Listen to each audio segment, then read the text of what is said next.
money can buy the luxury but cannot buy the happiness.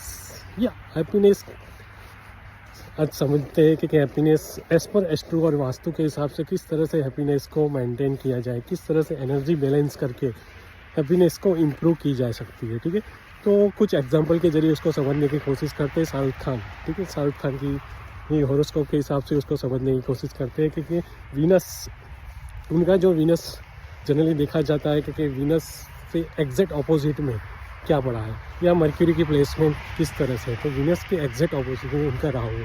तो उनके कई podcast में आपने सुना होगा कि एंजाइटी को बार बार रिपीट कर रही थी ये चीज़ों को। ठीक है, तो आपकी भी हॉरोस्कोप में वीनस के एग्जैक्ट ऑपोजिट में 180 डिग्री पे कौन सा प्लैनेट पड़ा हुआ है, वहाँ से आपकी हैप्पीनेस छुपी है।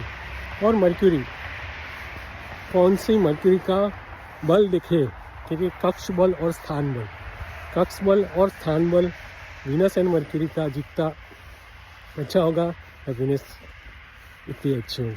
मान लो क्योंकि अब अगर ये प्लेसमेंट सही नहीं है तो वास्तु के जरिए किस तरह से उसको मेंटेन किया जाता है। जनरली अपने घर में जो भी एक सेंटर से 60 डिग्री से 90 डिग्री का एक जोन होता है, जहाँ वहाँ वो जोन अगर मान लो क्लटर भी है, वहाँ कई बाथरूम्स हैं या किचन्स हैं या वो क्लटर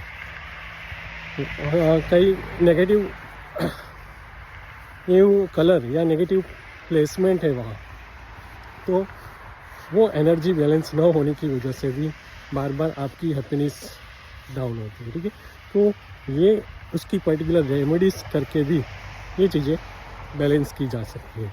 तो आपकी भी हॉरोस्कोप में वीनस और मर्क्यूरी की प्लेसमेंट कहाँ है, कमेंट में कमेंट करना मत भूलिए। थैंक्स।